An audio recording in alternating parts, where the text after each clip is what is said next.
I'm Brian Fowler, president of Blind Creek Resources Limited, listed on the TSX Venture Exchange, ticker symbol BCK. Blind Creek is focused in the Yukon, Northwest Territories, and British Columbia. The company's key property is the Blend Project, one of the largest undeveloped lead-zinc-silver deposits in Western Canada, plus plans to advance the recently acquired, fully permitted historic engineered gold mine in the Atlan District of Northwestern BC. Check us out at blindcreekresources.com. You're listening to HowStreet.com radio, available online at TalkDigitalNetwork.com. Welcome to HowStreet.com radio, the online source for market opinions. Here is Jim Goddard. My guest is Ross Kay. He's a real estate expert from thewealthyhomeowner.ca. Welcome back to the show, Ross. Hey, thanks a lot, Jim, for having me on.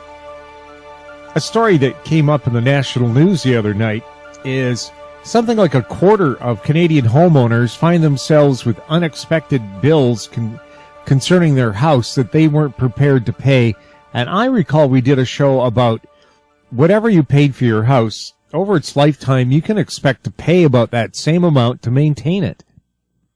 And I don't think folks are being told about that when they buy the house. Yeah, they're not being told about it, Jim. And actually, so here's another question. You've caught me right off guard with your question because I didn't know this was coming. So the coincidence that you have today is that in the Toronto Star, there is an article there by a reporter. Pagliaro is Jennifer Pagliaro, I believe her last name is Pagliaro, where it talks about the housing affordability problem in the city of Toronto and their housing stock. The housing stock that they use for people in need. Subsidized housing, we can word it that way. And they're finding that they have, I believe in the article, it says that there is a $2.6 billion backload of repairs needed to those buildings. And they're looking at $450 million, I believe, in this year, that is needed, just to keep the housing stock basically where it is today. In other words, it's already falling apart. So to keep that brick from falling out of the wall, there's some repair work needed. Homeowners are in exactly the same situation. The biggest myth that is out there, one of the reasons that we calculate an RMR, renovation, maintenance, and repair factor on any wealthy homeowner client's home, is so that they know what their expected repair bill is going to be over the next while. You've got to remember, it's not only repairs, but it also is upgrades.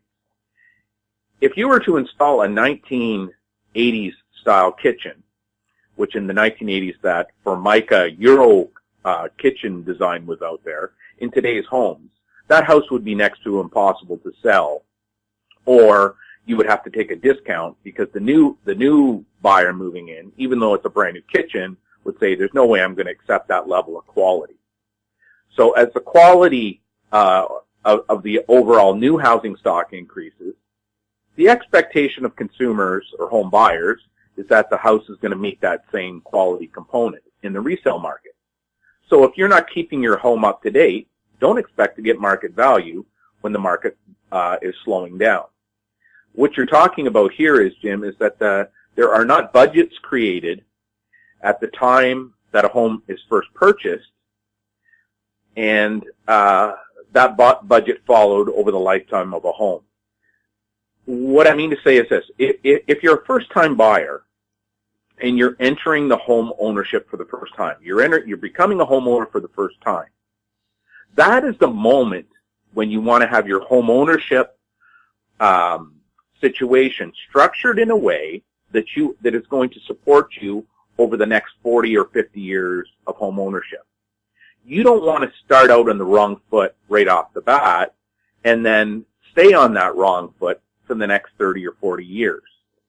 Now, there is a segment out there in the marketplace, service holders to the real estate sales industry, who want you to keep on a wrong foot right from day one. This is best exemplified by the banks. If you walked into a bank today, they would be qualifying you on a monthly mortgage payment. If you had your friends or family, you did some research, maybe you would say to the bank, you would be that one rare odd person who says, no, I like to have biweekly payments. The bank wants you to be in that position because the bank wants to get as many monthly mortgage payments as possible for this reason. The very first question that any potential first-time home buyer should be asking themselves is, how am I paid? Am I paid weekly? Am I paid biweekly? Am I paid monthly?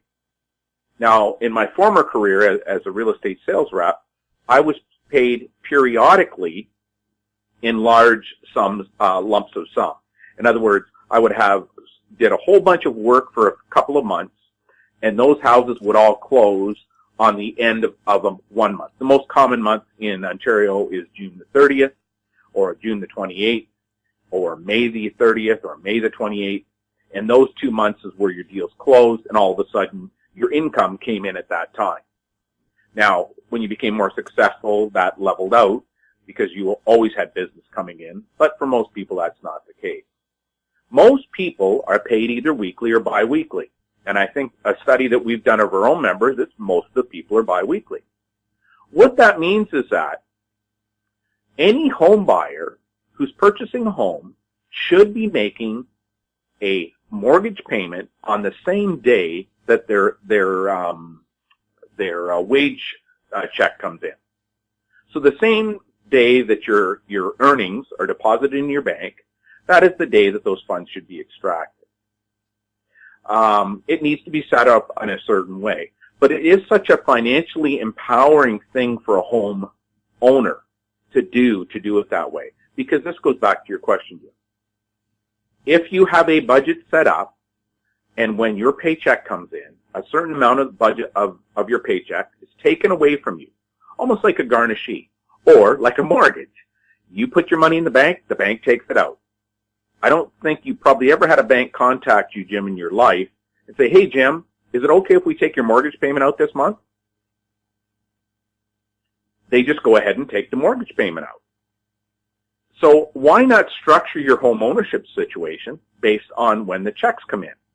So if you make $1,000 goes into your bank account and $600 needs to go out towards your house, needs to go towards your mortgage payment, your hydro, your gas, your maintenance fee, your RMR budget, and you have $400 left over, you can make a decision. You can say, what am I going to do with that $400? I've got, $100 for groceries, $150 for my car. Okay, now I've got $150 left. The only way that you realize that is if your mortgage payment coincides with your earnings, however you're paid with your paycheck. The banks don't want you to do that. They want you to do monthly. It is such a challenge for homeowners to budget over the course of a month to be ready for that mortgage payment at the end of the month, that's where they get into trouble. That's also where the banks have conned everybody by not having an RMR budget as part of the financing. This is so bad in Canada. There is only one place in any website anywhere in Canada, government or privately run, where there is even an opportunity to hear about what it's going to cost to own a house. And that's on the CMHC's website, on their mortgage loan calculator. If you hover over homeowner expenses as other, a little box pops up, and I mean a little box looked like it was designed in the 1990s, that mentions a 1.6 to 3% monthly home ownership cost. What I'm saying is every single home is unique. Every single RMR budget is unique. You need to go through the process of creating the budget, because then the question you had to me at the start of this little run-on speech that I just gave you never happened. No one is caught off guard. We'll have more with Ross Kay right after the break. I'm Bill McWilliam, president of Cascadero Copper, CCD on the TSX Venture Exchange. Cesium is one of the world's rarest metals with a growing industrial demand. Drilling is underway on our Tehran property in Argentina to prove up a cesium resource. Cascadero's patent-pending leach process has the potential to make Cascadero the lowest cost supplier of cesium in the world. Visit our website, cascadero.com, or phone us at 604-924-5504. GEM International is a new diamond explorer in the richest diamond producing country in Africa, located next to the fourth largest producing diamond mine in the world. International Spotlight is on an 1109 carat diamond recently discovered in Africa by a fellow Canadian junior with a proven operator and finance team. GEM International trades on the TSX Venture Exchange, symbol GI. Visit us at gemdiamondmining.com. Welcome back. We're talking with Ross Kay. Ross, we have a couple of questions from listeners. One says, how come, we talk about houses and not about condos? You thought house, no matter, you were referring to houses as homes and thought that included condos. Why the confusion there? Do people not consider their condo a house? Yeah, so this is another myth perpetuated by virtually everyone who comments on housing. Houses are not purchased as an apartment or a townhouse or a semi-detached or a detached house. Houses are purchased on a budget. If you are qualified to spend $300,000 on the purchase of your home, in certain parts of the country, that's going to be an apartment. On other parts of the country, it's going to be a detached house. In other parts of the country, it's actually going to be a luxury detached house. And in yet other parts of the country, it may be part of an apartment. It is what the purchase price is what matters. Everybody, you've heard in the paper, Jim, is you've heard everybody talk about GDP to house price ratio, or income to house price ratio, saying that all of these ratings agencies have said the Canadian housing market is in trouble because these ratios are out of whack. Well, they're out of whack if you consider that that's how people actually buy houses. In other words, they're going to buy a detached house. That isn't what happens. People go to the bank, they get qualified for a certain amount of money. Now, as you know, as I said earlier here before the break, and I've said on other shows, the bank's methodology for manipulating you into taking out the biggest mortgage possible has evolved over the last 40 years. They are experts at it. Real estate agents love it because they earn more commission by selling you a more expensive house. That said, you qualify for a certain amount of mortgage, you have a certain amount of down payment, and that dictates the amount of money you can spend to purchase your house. Whether that house is an apartment or it's a fully detached house is solely dependent on those two factors. And it depends on when you're living, because does your local market, at which price point, how much house can you get? All that being said, when we're talking about, I think what this you're getting at here is people are under this false impression that apartments in Greater Vancouver are still rising in price at the same time that single detached houses are falling. And I know you've got some amateur housing analysts out there who have pontificated that that's what's going on in the market. What we would say to those people is that this is normal. As the housing market corrects, there's an imbalance between the houses that are actively for sale at the given moment and where the buyers are being driven at that same moment in time. So when I look at the housing data for Canada for the last 40 years, I would tell you, Jim, that there are only 4 months in the last 40 years where the Canadian housing market was actually balanced. All the rest of the time, the market was being skewed because where the buyers were looking to buy and where the sellers were looking to sell. That imbalance is what makes a housing market become what we call the property ladder. Property ladder is better described as property steps. And unless those steps are there, housing prices can't rise. So what you're seeing in Vancouver, where people are saying, we're in bidding wars, we're seeing higher prices on apartments. First of all, your data is being skewed by where the sales are taking place, number one. Number two is they're being skewed because of the quality of apartment building being purchased right now. And three, they're being skewed because there are some townhouses that are priced the same as what some apartments are, meaning then you then have a choice of housing types that you want to own for the same dollar. Those factors are all in play.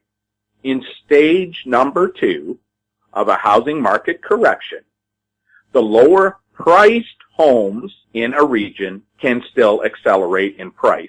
It has nothing to do with them being apartments. It's where the price points are.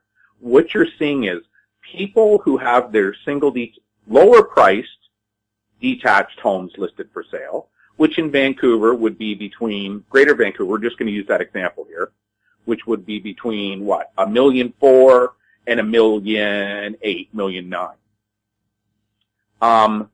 Those people do not have their houses for sale because they still don't see enough opportunity of trading up to a larger detached home. So that part of the market is removed. This automatically puts pressure on the price point of the townhouses, which automatically puts pressure on the price point of the apartment. It's got nothing to do with the fact that it's an apartment. It's got everything to do with the price point that we're talking about. If there are people who are looking at $500,000, yes, that category of home, those homes that are priced at $500,000 in Vancouver, whether it be apartment, detached, or townhouse, and I know there's no detached, that's what we're talking about. So when I'm talking on your show here, my commentary is always on the overall market, because this is what everybody should understand. There is not a single segment of a housing market or the housing stock that is not, in the end, affected by a housing correction. Every house that exists is affected by a housing correction. Whether you're the first ones to get hit or the last ones simply depends on how the buyer base is structured when the correction begins. In Vancouver, there is was such a pent-up demand of millennial or first-time buyers that those people are still active in the marketplace. The only thing they can afford is an apartment. So people are misconstruing supply and demand on apartments actually being supply and demand on a certain price point. That's what we're talking about. We'll have more with Ross Kay right after this. Lotus Ventures Inc. is a BC-based medical marijuana company poised to launch into the rapidly evolving cannabis sector. Lotus is in the final review stage of the Health Canada approvals to become a licensed producer, having arranged facility financing of up to $12 million, plus building permits for its prototype indoor production facility. Shares trade under the symbol J on the Canadian Securities Exchange. Visit our website at lotusventures.ca. Keep informed. Receive our weekly recap of thought-provoking articles, podcasts, and radio delivered to your inbox for free. Sign up for the HowStreet.com weekly recap on our homepage, HowStreet.com. Welcome back. We're chatting with Ross Kay. Ross, another listener question. You're getting questions now. That means you're popular. Yeah. Ross, when will we see an increase in inventory in single-family homes, especially in Victoria? Okay, so we're getting really specific here, Jim. We've got single detached homes, and now we have Victoria. So if you're if you were using the multi-homeowner program and you were using it to buy a home, this is actually one of the metrics that we measure And it's one of the ones, if you're in the buyer program, we actively track. So the question you're asking me is, when is an abundance of single-family homes going to hit the market in enough abundance that the price change is going to start to be reflected? You're going to see lower housing prices. Because there is not a hit to the economy right now in British Columbia. Now, it's my opinion that this hit to the economy is coming because of the reliance on real estate for GDP in British Columbia. So I do believe that hit, on top of what you're already undergoing, is going to take place. As we said in last week's show, nobody was aware that British Columbia, in the first third of the year, British Columbia province-wide, had dropped $100,000. I had people actually email me, Jim, and say, where's Ross coming up with these numbers? We can't find it anywhere. So I have to show them where to look on the British Columbia Real Estate Association's website to find this number. But it's there. Now, I'm going to tell you it's still wrong. The magnitude is even greater. But forget what I have to say. You can use their own numbers to check this out. So when we're talking about enough inventory coming in, there is no motivation for anyone to list their house for sale in Victoria right now, because they are not looking to trade up to a more expensive home. Now, one of the reasons why we track the new homes market and the resale homes market, and then both of those markets in aggregate, is because we also know that how those two markets interact and what that's going to result in listing inventory, and then what the result of that has on prices. So when we say to you it's real estate math, it really is that easy. If you know how all the parts work together, and if you can put the puzzle together the way that we do, that's what you know what the picture is going to look like when you're done. So you're going to don't expect a high number of single detached homes to come for sale in Victoria right now. There is nothing on the horizon right now that we could say, hey, 2 months from now, you're going to see your listing inventory double. Certainly don't listen to the real estate board, because if you were living in Toronto right now, you would have heard rumors reported on BNN, CBC, CTV, that new listings had increased 33% in April, which was a record. That is a total fraudulent comment from our perspective, because we know active listings are 50% today in the Greater Toronto area than what they were in 2007. In 2007, housing prices were increasing. In 2017, in the Greater Toronto area, housing prices are still increasing. But the active listing inventory is half. So when we're talking about Victoria, to forecast when your single detached homeowners are going to start listing their houses for sale, we can't tell you that. But what we'll tell you is this. Watch your provincial GDP numbers. Watch your job losses. Watch your housing stock being built. Watch how the bank rate, in other words, the interest rate. Watch all of those things, because in aggregate, that's going to dictate listing inventory increase. But I'll also tell you this. Housing prices are going to drop regardless of how many people list their house for sale. There are people who have to sell. The quality of homes that you're able to buy for your home buying dollar is increasing as we're speaking. Just bear with us. Just bear with the market. If that sort of thing is really important to you, and I personally believe it is, we're talking tens of thousands, hundreds of thousands of dollars of difference over a 40-year period of owning, by purchasing at the right time when the inventory works for you, then I'm going to encourage you to seek outside help and find a resource where you can get that delivered. And Ross, you're one of the few people who's ever mentioned only the best quality homes sell, and what's happening in the Vancouver area is not the selling price, but people, if they're willing to pay $1.4 million, are now getting a decent house instead of a shack. They're still paying the same amount of money. They're just getting a better house. Exactly, which is how real estate myth works. It's how organized real estate, why they call it the average selling price, which it's not. It's the average purchase price. There are literally over 120,000 home buyers in the province of Alberta who purchased a home since 2014 who were led to believe housing prices weren't correcting what they were. They were led to believe that they still should be paying more than they should for a given house. There was also about 20,000 home buyers in Alberta who realized they can get a lot more house for their $350,000, $400,000, $500,000 than they were getting 2 years ago. And those people capitalized on the market.